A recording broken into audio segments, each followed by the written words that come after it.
All right, everybody, what is up? Welcome back to another day of SaberSim's DFS Office Hours. It is Thursday, November 18th of 2021.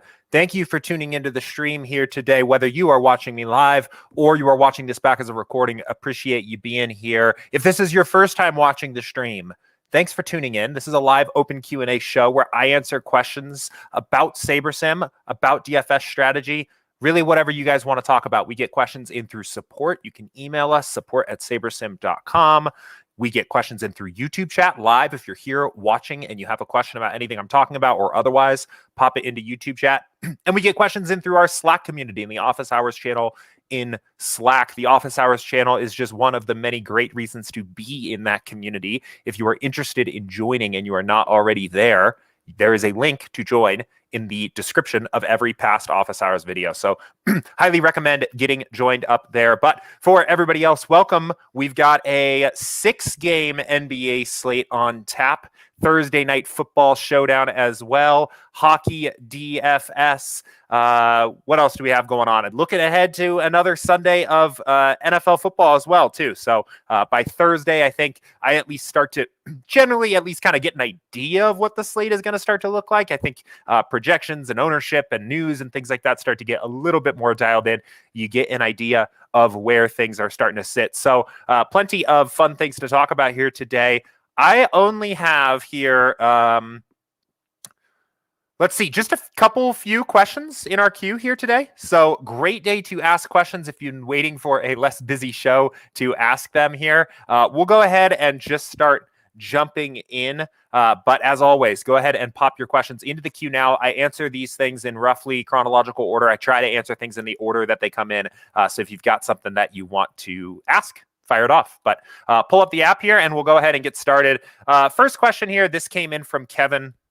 Talking about some other sports on SaberSim. Any progress with college basketball and college football? Yeah, definitely some progress here.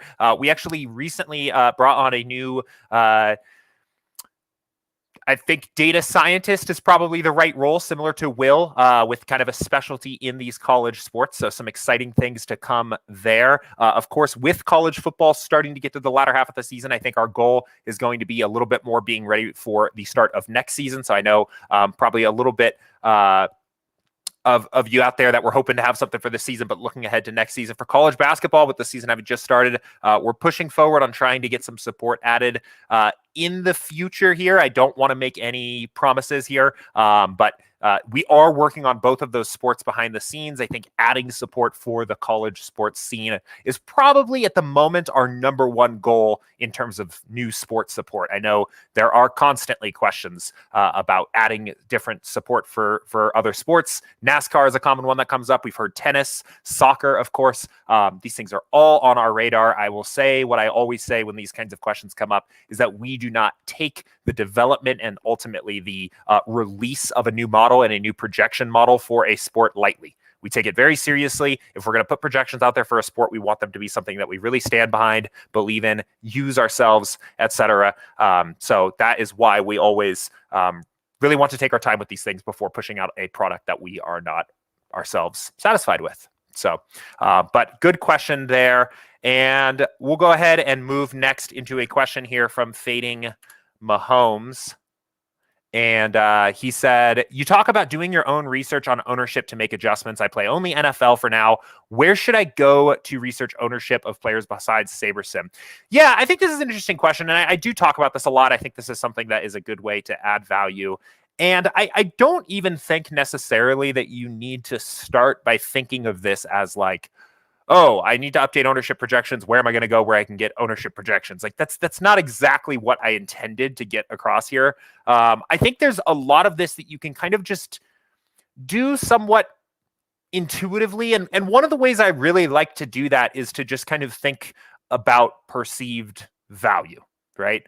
What I have found, what I notice time and time again with ownership when I'm looking at my contest, when we flip all the cards over, right, is that the guys that where there is a kind of a reason behind why you could say they might be chalky beyond just they project well, right? Because projections are going to vary a little bit source to source. There's going to be some variance there. But if there is an objective, like perceived value opportunity for a player, it's a player you know is going to be highly owned. And this can come in a lot of different forms, but right now I've just got week 11 main slate pulled up for DraftKings, and we can just look at some of the highest owned plays. And I think like a really interesting case study here is AJ Dillon versus Myles Gaskin, who we actually project at the moment, slightly different salaries, slightly different projections, but we project them for almost the exact same ownership. And I think this is a perfect example of thinking about that perceived value.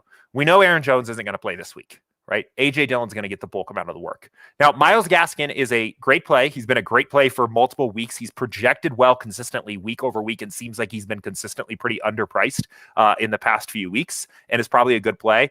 And the model is basically equating these two, right? The way our ownership projection is built, right? We're using an aggregate projection, building thousands of lineups and using the exposures of those players and those lineups as the ownership projections. And the computer here is kind of equating these two and saying that a rational player base of people here is going to use these two players the same way. But we can kind of tell that, at least from my perspective of where I would be if I was setting lineups right now at this slate, that's probably not really going to be the case here, right? This is like the perfect example of perceived value. Aaron Jones is out. Everyone knows Aaron Jones is out. That is kind of he is actually out, right? He's not questionable. Yeah, he's doubtful. So I'm going to make the assumption that he's out. Everyone knows that. There's variance in his individual projection, but there's no variance in the fact that is a fact, right? And I think it's very likely, if I was setting my lineups right now, that AJ Dillon is likely to come in higher owned than Myles Gaskin, and more than just by 0.2 points. Now, in terms of what you change that projection to, I think that's where it can kind of require a little bit of a sense of intuition, but I would be pretty surprised to see AJ Dillon come in at less than 30% owned on DraftKings on Sunday. Tyreek Hill is another interesting one, right? This is one of those weeks where we're going to have one game that is far and away the highest total game on the slate. I think there are a lot of low total games. There are a lot of games hovering right around the 50-point total. And then this Dallas-Kansas City game has like a 56.5-point total last time I checked, right? I think that is another situation where that's a fact, right? Other projection models probably are going to use that information, but people just know that. People are going to chase that, right? There's I think a very strong reason to believe that when you are comparing ownership across different players and teams this week, it is very likely that the Chiefs and the Dallas Cowboys have higher ownership than other players comparable at their position. You can go down the list here too and kind of continue these. I think James Conner is another guy that I'm looking at here. And I think this is a player that actually is still likely to be pretty highly owned. Again, there's that perceived value there. He broke out 2 weeks ago. I know maybe more of a middling performance last week, but Chase Edmonds is still out. I think that's likely to be a player that is still pretty chalky. And you don't have to do this for every single player on the slate. When I've been talking about this recently, a lot of this stemmed from my video on SaberSim. By the way, the SaberSim YouTube did get a little bit of a facelift yesterday. More changes to come there. But in my video under this 2020 NFL DFS course, Building High Upside NFL DFS Lineups with SaberSim, this is an hour-long video where I recorded my full process for setting lineups for I think it was like the Week 8 main slate. And really, I keyed in on a few particular players here that were showing up in my test and research builds where I thought maybe the ownership was a little bit off, right? For some of these reasons. Maybe the game had a very high total, or I thought there was kind of a perceived value opportunity in the field there for that particular player. And that's how I like to do this, right? I'm not going to sit here and go through every single player in the pool and dial in and try to see if I can precisely get their ownership projections in, because the ownership projections on the average are going to be very good. You want to make adjustments to the ownership projections on the players for which it matters in your process. The highest owned players, the players that really the slate kind of revolves around, and your leverage decisions on those players make a lot of difference in your EV for the contest. If you don't have any idea how to do this, if you are totally lost here, I would recommend going and just seeing what free content is out there on YouTube. So I think Al Zeidenfeld, Sal Vetri, Joe Holka, Pat Mayo, whoever your favorite person to watch on stream probably has maybe 5-6 plus videos over the course of an NFL week dissecting the best plays at different positions or in different games or for tournaments or all these different things. I like really watching those videos when I'm a little bit lost on what the field is going to do. Again, personally, my process is I don't really necessarily use that information so much for what I'm saying I want to do or who I want to have leverage on or who I want to play, but it can be a great way of seeing how other people are thinking about the slate, right? That is a fantastic way to go about it. So again, I think kind of the main takeaways here is definitely look for those players where the field is there's going to be perceived value, right? There's always going to be a lot of plays that either on SaberSim or other projection models grade out well. Michael Carter grades out well. Myles Gaskin, we already talked about. T. Higgins, right? But situations where there is kind of just a non-negotiable, a fact about that game state, high total, player is out, whatever it in particular is that you can say, like, people are going to see this and react to this. I think it can be a good opportunity to look at those particular plays. So, yeah. Oh, and then anyway, and then sorry, I was saying I have 3 points here to make. Second is that you don't need to feel like you need to do this for every player in the field or on the slate, right? Look and target those particular players that you kind of feel like the slate revolves around, and who is really, you know, the core, the what's it called? Like the core players that the slate is revolving around. And finally, if you're unsure on how to do either of those things, go watch some free content or browse Twitter, or go check out some free videos on YouTube. There's a ton of it out there every week. And there's plenty of pick shows out there, of shows where people are talking through their favorite plays of the week. And those can be very, very powerful for determining where the chalk is going to be. So, but, great question. Casey Lust here had a question in Slack as well. He said, I'm going to play the Thursday night game tonight. When's the last time you will run the sims for that game? So we'll run our final sim for an NFL game. This is true for the main slates as well on Sundays, an hour before kickoff. So inactives come out 90 minutes before kickoff. We'll let things adjust, but that final sim runs 1 hour before kickoff. You can track it in the NFL lineup alerts channel in Slack. So you'll see the sim kickoff for the game. It will say the sim is started, and then it'll say the sim is finished.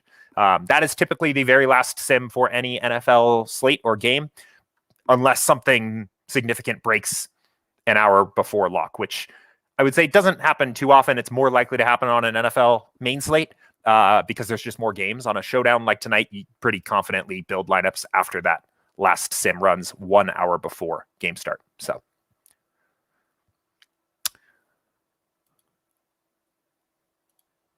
Michael says, would you say that your ownership projections are more geared towards large field, lower stakes GPPs? I would say they are geared towards medium stakes, large field GPPs. So because these are built with a high variance, they are definitely for large stakes, or not large stakes, sorry, large contests, right?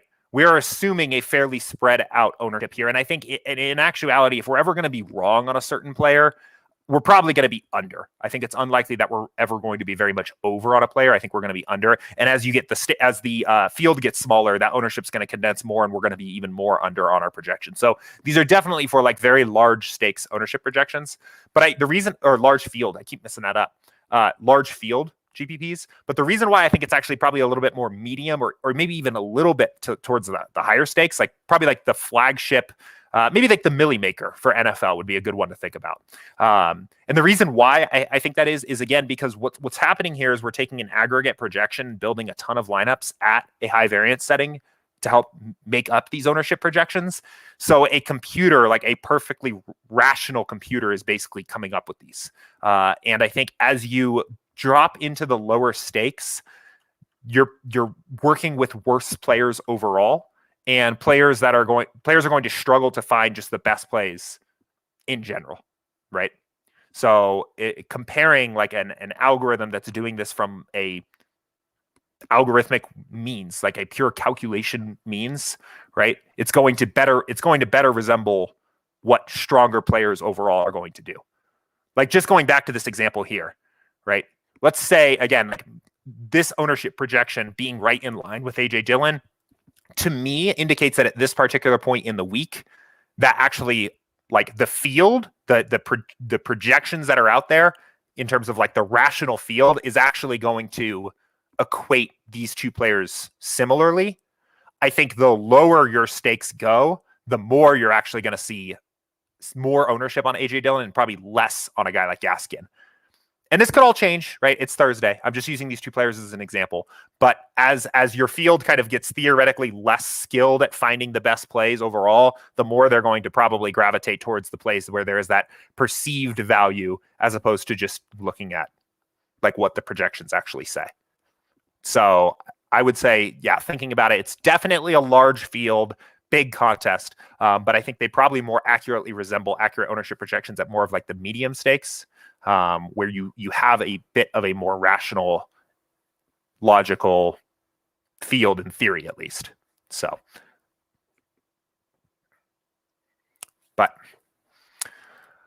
Jordan says, does the cash optimize feature just jam in all of the high owned guys? Not the high owned guys. It jams in the highest projected point per dollar plays. So when you build cash lineups, for example, if we were looking to see what the cash lineup looked like for this particular week, it's going to turn correlation off, ownership fade off, and sim variance off, and basically just build lineups to maximize projected points. So the highest value plays are what's going to be the highest point per dollar value plays are what's going to show up in here.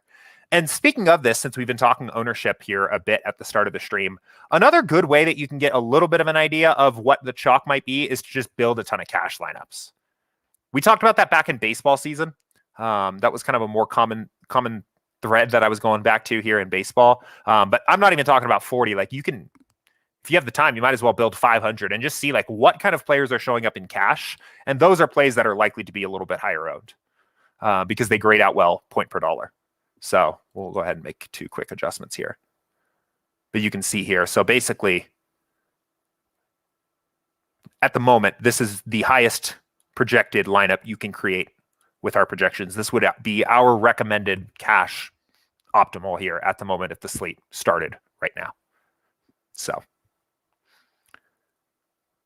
and you can already see there's some negative correlations in here. Player playing up against the opposing defense, opposing running backs, commonly negatively correlated, right? No concern about correlation here because it's cash lineup, right? We just want the highest projected score. Some negative correlations can actually be a little bit good for cash because it, in theory, raises your floor a bit. So, but,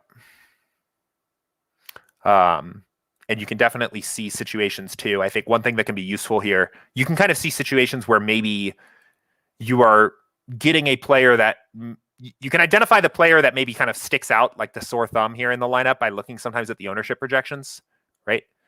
The David Njoku play in the cash lineup is probably the one thing that's like likely to be a little bit more uniquely SaberSim with our optimal here. All these other plays are likely to be very popular cash plays, maybe DJ Moore a little bit less so. So you could see like the cash core this week at the moment, at least, kind of feels like it's probably Mahomes, Dillon, Gaskin, Higgins, Hill, and maybe Carter. And then there's like a lot of weeks in NFL cash. There's like kind of basically a 2v2 or a 3v3 that most of the players are revolving around. You can look at it this way too, right? Like you can kind of see this drop off here where after this core of 1, 2, 3, 4, 5, 6, 7 players, right? There's kind of a lot of variance of what the next best plays are there. A lot of discrepancies of who makes sense to play there. So Cody said, from what I can tell so far, Njoku is the cash tight end. Yeah, that maybe that is. I mean, he certainly is cheap. So, but yeah, and actually, you know, maybe put another way, maybe this is actually an indication that the ownership projection is too low, right? If he's the cheap cashy tight end, he's going to show up in tournaments probably a little bit more than 4% as well. But I could be wrong. So Michael said, I like the painting back there. Who's the artist? I actually don't know. I should know. I wish that was like a curated piece of art that I went out and bought. It just caught my eye at, I think, like Cost Plus World Market years ago. So I like cityscapes. So that's how I ended up with that. But I don't know who the artist is. Cool. Let's see.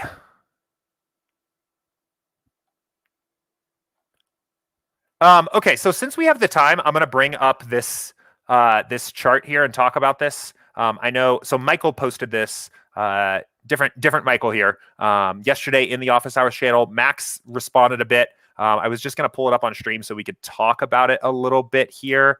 And let me go ahead and do this here.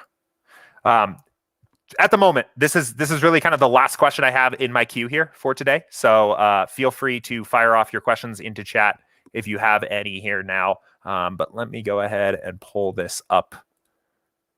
Okay. So kind of a cool little chart that was put together here for NBA side of things. So thanks, Michael, for putting this together. And I wanted to kind of talk about this. I think there's a couple things that are maybe a little bit off here, but actually this has sparked some interesting conversation internally at SaberSim, and I think what we might end up doing is just creating a like updated version of this that actually reflects how this is working. But yeah, so we start at the top with the individual games, right? And we have I don't know if it's actually exactly 10,000 for each game. It differs probably on the sport, but the assumption of 10,000 sims, that makes sense here. And then we have the set of sims, right? And there's a subset pulled for sim variance, right? The higher your sim variance slider is, the smaller that bucket is. At 10, that bucket of simulations is just going to be 1, right? At 0, it's all of them. And then there's kind of a scale from there. The higher sim variance is, the smaller this subset or this bucket is what we often call it, used here. And then Max pointed out here, and this is accurate, is that at this point, we're not actually considering like the stats or the standard deviation or anything like that. We're just using their actual average projected points that they scored in that set of sims for that player. And the one other step that I would add in here, so lineup created based on these subset stats, then do again and again to create lineups in pool. That would be true if correlation and ownership fade were off. So the step in between these kind of this pink one here and this final green one here is that after we take the player's average projection that they score in your subset of game sims, we use a multiplier based on how high the ownership fade slider is and how that player's average ownership, or that player's ownership compares to the average at their position, and make an adjustment to that number. So 2 players that scored the same amount of points, the lower owned player will be favored in that particular case. And then there's a bit of a jump here that also happens. So when the lineup is created, what happens is a player just gets entered into the lineup, right? So it's probably the highest overall scoring player at that point. The following player that gets, or at that point, all of the other players in the pool are then kind of readjusted based on the correlation that they have to the players that already exist in the lineup. That's kind of how we account for the correlation. So as players get added into the lineup, how other players in the pool correlate to the players that are already in the lineup affects their ability to be put back into that lineup. But overall, this is pretty cool to see from Michael here. So thanks for putting this together. Again, I think it's mostly pretty accurate. The main 2 things is that, and this is kind of nitpicky here, but that we're just using the average projection that they score in that set of game sims. And Max noted this here as well. We just use the average projection from the subset, but then also that ownership and correlation are taken into account as the lineups themselves get constructed. So cool little flowchart. I think we'll probably end up posting something like that we've actually kind of created and branded, of course, because I think it would be helpful to see that. So cool. Another question rolled in here from KC. Let's go ahead and bring this back up, and let me get SaberSim back up as well, so we can talk about this a little bit. Casey said, talk about the min and max salary as well as min uniques and their relationship with duplicated lineups. Yeah. So you have these settings here down at the bottom, min salary and max salary. So I'll start there. I feel like these are pretty straightforward in terms of just pure definitions. Min salary, the minimum number of salary each lineup has to use to show up in the pool, and maximum salary, of course, generally going to be set at the maximum salary you can use to build viable lineups here. And these are set at where we kind of think is appropriate for the particular contest you are playing. Max salary, again, is going to be the maximum salary most of the time. The exception is showdown. And we'll talk about that in a second. Min salary, depending on the size of the slate, is going to vary a bit. So on big slates, a lot of times we end up pumping this up to 49.5. I think There is a fine argument to be made to drop this maybe to 49,000, especially on slates where there is a ton of value available and that you can build viable lineups that are under 49,000. But there's some pretty decent research out there and data that we've dug into here that kind of shows that, especially once a slate reaches a certain size, pretty much for every NFL main slate, but also big like NBA slates here, that the best lineups seem to use most of, if not all, the maximum salary. So we cap that here at 49.5 typically. So the one exception there would be baseball, which I think the default here for baseball is quite a bit lower, right? Because you're building lineups of typically big stacks where if a team is relatively cheap or maybe doesn't have a very good total, right? A lot of times you can build a 5-stack of some cheaper stack of hitters and have a lower salary lineup that has a lot of win equity in the contest. So min salary does come down a lot there, but typically stays about where it is. Where maximum salary in particular gets pretty interesting is for NFL Showdown. And you will see, well, actually for, I think, really any showdown, you will see that our defaults here, first of all, the min salary comes down to 35,000 again, because high variance single game, right? We don't really want to force ourselves to use any salary. We're using single game simulations here anyway. So a lineup that gets built with a low salary, we know has the backing of a game simulation behind it. But also max salary comes down to 49.9. And I think a very good blunt tool that you can use to lower your chance of being duplicated in a NFL Showdown is to just lower your maximum salary, right? Most people hand building are going to reflexively just naturally use as much salary as they can. It's kind of a very natural human thing to do, but also optimizers are going to do that, right? Optimizers, traditional optimizers, that is, that are optimizing for projected points are going to pack as many projected points as they can while staying under the salary cap, unless a salary cap restriction is set. If a traditional optimizer has an opportunity to use a player that is more expensive, that scores more points in any given lineup, it always will, unless you put other restrictions on it to stop it from doing so. But those lineups don't necessarily have much more win equity than lineups even just at 49, somewhere anywhere between 49,000 and the maximum salary. So I think keeping this at 49.9 is a great idea. I think as your contest size gets bigger, I think you can even justify dropping this lower. I find that when I'm playing, especially the bigger contests for the bigger multi-entry stuff for like a Thursday night football showdown like this, I will sometimes drop this even to 49.5. So don't like to go too much lower than that. I do think you hit a point of diminishing returns here where you're not really getting less duplication and you're just eliminating lineups with win equity from your pool. But I think that's probably the most applicable time to adjust your maximum salary here is to avoid duplication when you're playing showdowns. There was a question a couple weeks ago here of like on 2-game slates, does it make sense to drop some of this down? I think it can, especially in sports that are a little bit higher variance like football. I guess you don't really have a lot of 2-game slates for football, but for baseball, when you get those really small slates, I think it can make a little bit of sense to also do that. But it's really, I think in particular, a showdown specific move to drop your max salary down.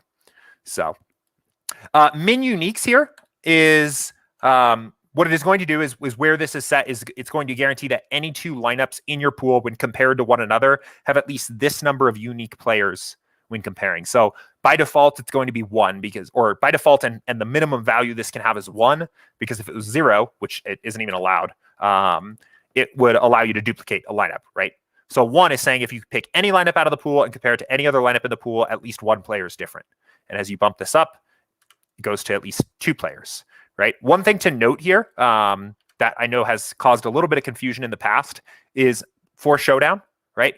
Mac Jones, the captain, and Mac Jones, the flex, are different players. So you could get a lineup, you could have min unique set at 1, and you could get a lineup that have the same 6 football players in it, but the lineups are considered to have one unique player, because in one, Mac Jones is used in the captain, and in the other, he's used in the flex spot. So you can, those are considered unique players. They have unique player IDs, right? They are unique players.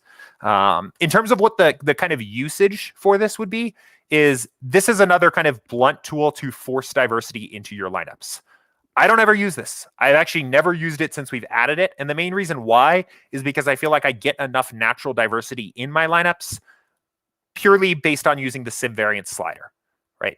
The bigger those buckets of game sims we're using for each player's projection as we're building each lineup, the more the impact of a outlier performance in that set of game sims has on that player's projection, and the more natural diversity you get with your players in your pool, right? Like if we just look at the QBs here, and we just look at somebody that's not projected very well for this week, take Jared Goff, who I've played way too much of this season, right?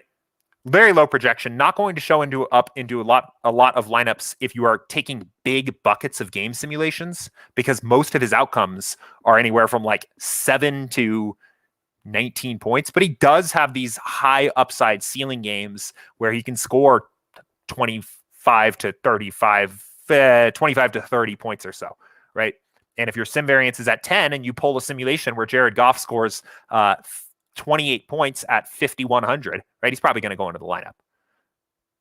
But if your sim variance is at 3 and you have that game simulation in that set of, and you have that same game simulation where he scores 29 points in that set of game sims, it's going to kind of get watered down by the other game sims that are very likely to be pulled from his closer to his average, right? So you get that natural diversity when your sim variance slider is already high.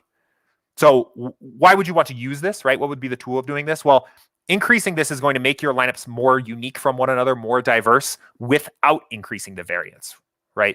So when you increase the variance, you do get the impact of having lineups that are more diverse and varied, but you also increase a little bit more volatility in your lineups, right? You probably decrease your min cash equity, right? So if you had a reason that you wanted to diversify just very bluntly and just very quickly without increasing the variance of your actual projections, I think increasing your min uniques could be a good way to do that. Probably the best use case overall that I've heard for using min uniques is that if you are playing a contest where the default slider is for sim variance is already 10 and you want additional diversification in your pool of lineups from there, I think increasing min uniques can be a good way to go.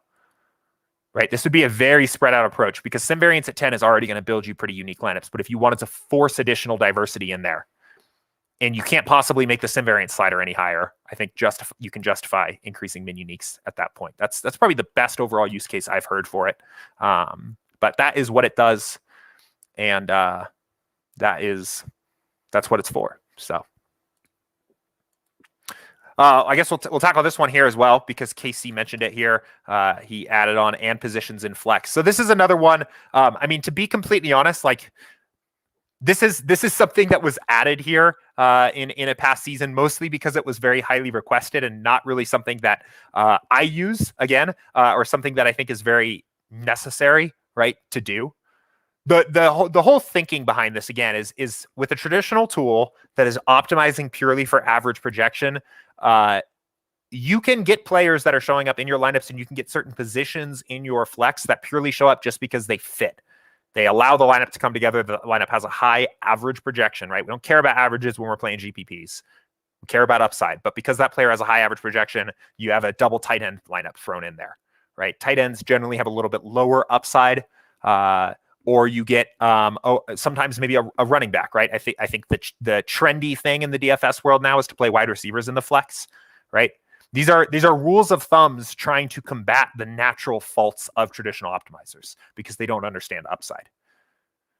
So let's run a build real quick, and I'll show you kind of also what I mean. So on SaberSim, right, because we can handle upside, right? We naturally kind of sample a player's real range of outcomes and build lineups that are optimized for upside. A lot of this you get a little bit naturally, but we're able to take into account the slate context and the contests that you tell us you're playing and not handle this with a blunt force tool like positions and flex. So we'll just run a quick build and see what we get out of this. But you'll see we're going to generally get, well, let's just let this build first before I assume what we're going to see in our flex spots.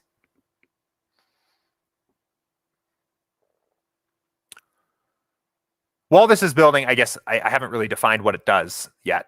I think it's pretty straightforward, but what that particular checkbox is it restricts certain positions from showing up in your flex spot.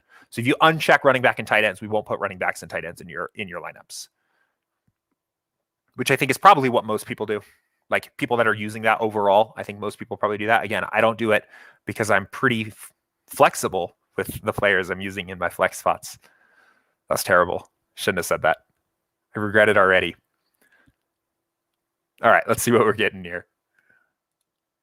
Ready to just see my stream watchers just crash. Everybody leaves after my terrible joke. Okay. So you can see, right, already, our flex exposures are going to be a lot more running backs. But the other players that are showing up in here are high upside players that make sense for the slate, right? Travis Kelce, right? Best, highest scoring tight end on the season so far, showing up in the flex spot 5% of the time, which means 5% of our lineups are double tight end lineups, right? But they are lineups that otherwise kind of fit, right? Like, it looks like cheap tight end is probably going to be pretty popular this week. So we can talk about the individual value of each of these lineups on their own, right? But like this lineup makes a lot of sense, at least just like on a very first glance, and wouldn't be possible if you had restricted that from happening, right? As we kind of go down the list here, we do see a lot of those wide receivers popping up in these flex spots because wide receivers do have those kind of bigger tails on their ceilings, right? These distributions look like this kind of big hump where most of their outcomes occur, and then this huge big tail of ceiling games. That's how most of these wide receiver range of outcomes look like. So when we sample those outcomes, those are the kind of players that show up. But we also have DeAndre Swift, right? High projected running back that has a high ceiling overall, right? We have these players that kind of make sense in the lineup, right? In the individual lineup you're doing. So I guess all this to say is that like this tool, I think, can be useful if you have a particular stance about how you want your lineups to be constructed. I think this can be fine to just do, right? But it's I think important to remember here that these lineups are already optimized for upside. They're already built for upside, and you don't need to necessarily do these kinds of things that you might have to do on a traditional tool to avoid it from making a mistake or doing something that doesn't really make a lot of sense purely to pack average projections in under the salary cap. But that's what it does. I think really the only argument to even using this at all is probably for football. I would touch this for basketball, right? There was a question a couple weeks ago where somebody asked the same thing about basketball. I think that's not right. I think in that particular case, the question was,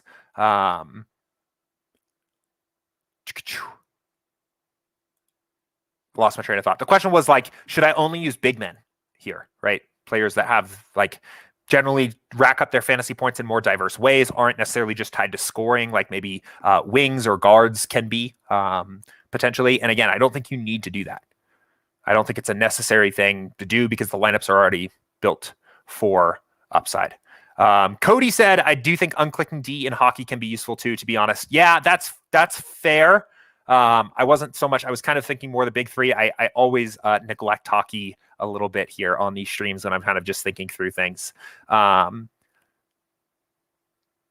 actually doesn't even show up as an option here. I assume you're talking about when you're setting a stacking rule, right?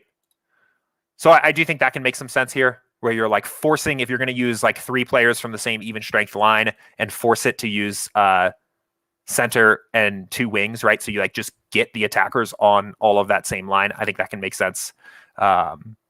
Oh, Cody says it's not an option right now, but it would be nice. Yeah. I can definitely see that. I mean, I would say I know you and I have in particular gone back and forth on some of the nuances of the NHL sims, but my first inclination here is, given the fact that these are still being optimized from small buckets of sims, if you're getting a lineup that has a defenseman in the flex spot, util spot, right, it fit for that particular lineup here. So, but yeah. Anyway, Jordan said for cash, I've always been told to uncheck tight end from flex. Thoughts? I would not, actually, especially for cash, right? Because again, the goal is really for cash games, right? The by and large goal of what you were trying to do is build the highest projected lineup you can. And if if the highest projected overall lineup you can build is double tight end, then so be it, right? The very easy way to see like kind of the flaw of those rules of thumbs is that there's obviously a situation where where you wouldn't want to do that, right? Like we can say, well, what if the cash lineup that week makes sense to build double tight end, right? And then you could say, well, how often does that actually happen? Well, at some point there's a break point where it would make sense, right? Like, what if Travis Kelce was 5,100 and Cole Kmet was 2,400, right? They're going to be overwhelmingly cheap. They're going to be the best value plays on the entire slate. They unlock so much over other raw projection in the rest of the lineup that it makes sense to do that. So, and once you kind of see that, then it's kind of conceded that, yes, this is a slate dependent thing. And you are then just better off leaving it checked and then handling that on a slate to slate basis. And when it makes sense because of the way the projections fit together, to use that kind of lineup. For cash, I would definitely not restrict your utility spot because you're probably at some point eventually like lowering your average projection and lowering your overall EV with that lineup. So on the subject of flex conversations, Wade says, does the simulator default to prioritizing late game in the flex spot for potential late swapping flexibility? Yes, it does. It does it only after the lineup itself has been built, though.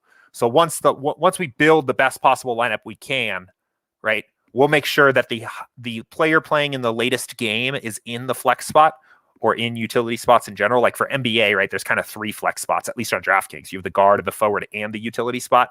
So we'll make sure that those flexible positions have the players playing in the latest game possible.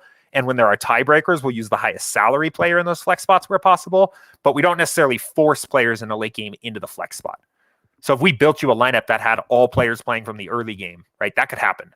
We're not going to force a player playing from the late game in the flex spot. And I don't think you'd want to, right? You don't need to force late swap flexibility into every lineup. But when a lineup is created, we'll always prioritize the players playing in the late game into those flex positions for that flexibility. So.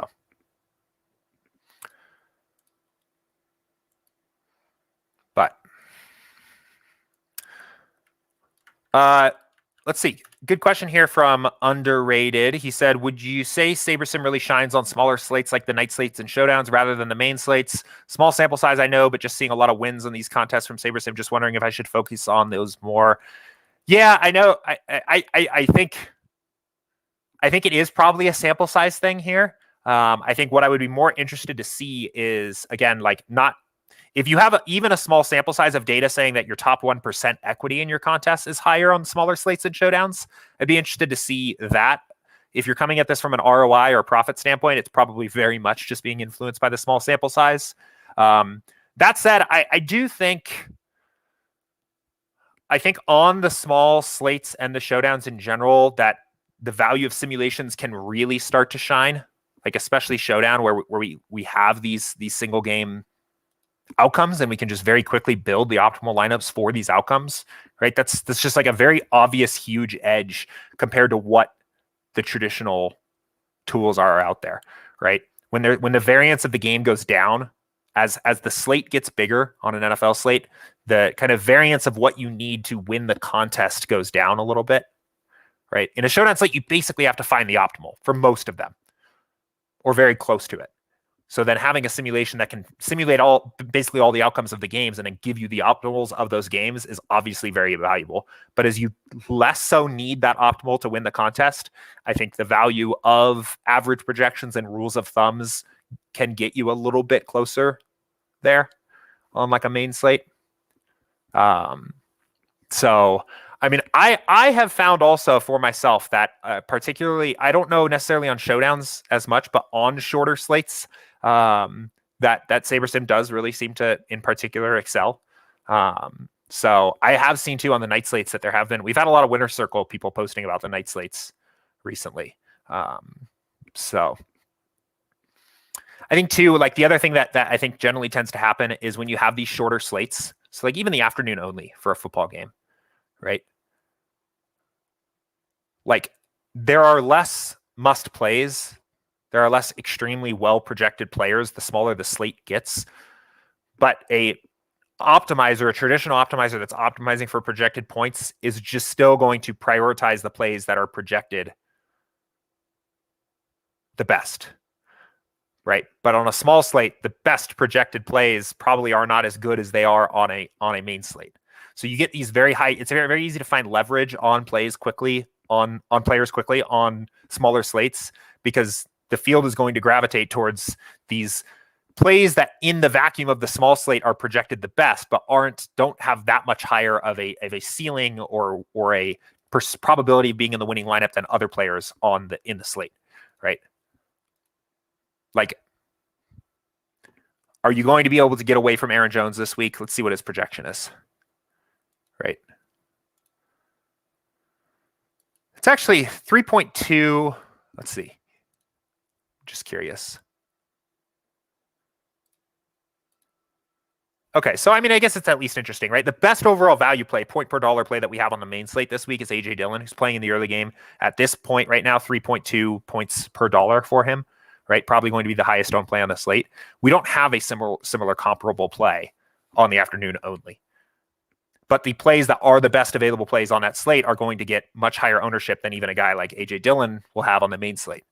So that leverage is a little bit easier to find. And I think having the full range of outcomes of players available to you when building lineups for smaller slates can be easier to find that leverage quickly, if that makes sense. So that's kind of me just thinking through it here. My way that I have rationalized this in a bit in the past. But I think either way, there's definitely an edge there. So.